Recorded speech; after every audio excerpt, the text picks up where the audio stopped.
Assalamualaikum warahmatullahi wabarakatuh. Apa kabar anak soleh soleha? Insya Allah dalam keadaan sehat walafiat, meskipun belajarnya masih di rumah saja. Baik, kemarin 3 minggu kita sudah belajar tentang perilaku terpuji. Ada 3 perilaku. Yang pertama tawadu, yang kedua ikhlas, dan yang ketiga memohon pertolongan. Nah, sekarang Ustazah akan mengingatkan kembali, yaitu submateri tentang tawadu. Apa itu tawadu? Ya, tawadu yaitu rendah hati, patuh, tidak membanggakan diri, atau sombong di hadapan Allah. Contoh perilaku tawadu adalah yang pertama, rajin beribadah kepada Allah, memperbanyak berbuat kebaikan kepada sesama, selalu bersikap menghormati orang lain, tidak menghina. Keempat, suka bergaul dengan siapa saja, tidak membeda-bedakan teman. Yang kelima, rendah hati dan tidak sombong. Contohnya, tidak merasa lebih pandai, tidak merasa lebih hebat, tidak merasa lebih cantik, dan tidak merasa lebih tampan daripada orang lain. Dan yang ketujuh, rukun dengan sesama teman. Materi yang kedua adalah ikhlas. Apa artinya ikhlas? Ya, ikhlas dalam arti bahasa adalah bersih, murni tanpa tercampur apapun. Jadi kalau kita melakukan apapun harus dalam keadaan ikhlas. Pengertian ikhlas dalam perbuatan adalah pembersihan perbuatan dari pamrih atau pujian manusia.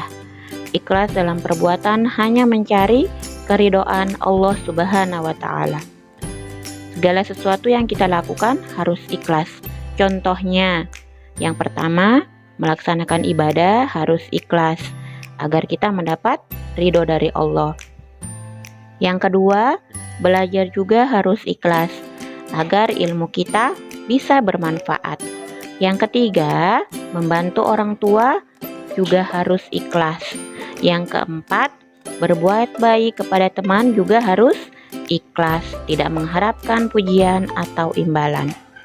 Ya, selanjutnya, submateri yang ketiga yaitu memohon pertolongan. Semua makhluk dalam kekuasaan Allah. Tidak ada yang berkuasa selain Allah. Kekuasaan manusia berada di bawah kekuasaan Allah.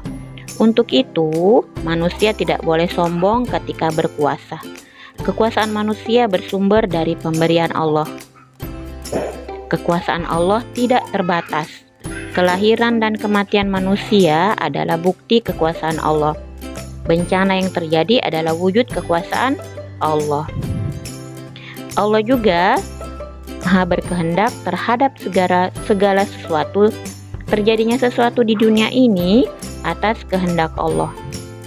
Semua manusia tunduk kepada kehendak Allah. Contoh perilaku memohon pertolongan. Allah adalah sumber dari segala sesuatu.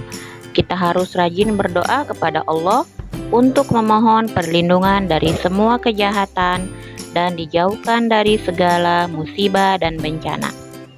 Kapan saja kita harus berdoa? Kita harus berdoa kapan saja. Contohnya, yang pertama, sebelum dan sesudah belajar agar Allah melimpahkan ilmu yang bermanfaat. Yang kedua, sebelum dan sesudah makan agar makanan yang kita makan menyehatkan tubuh kita.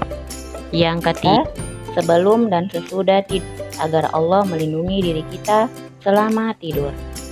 Apapun kegiatanmu, mulailah dengan berdoa dan akhirilah dengan berdoa. Ya, itu tadi materi tentang sifat terpuji. Sekarang tugasnya adalah kalian mengerjakan halaman 76, 77 dan mencatat kembali duniawi dan ukhrawi pada halaman 78. Nanti tugasnya dikirim via Telegram. Baik, kita sekian dulu pelajaran PAI pada hari ini. Kita tutup dengan melafazkan hamdalah. Alhamdulillahirabbil alamin. Assalamualaikum warahmatullahi wabarakatuh.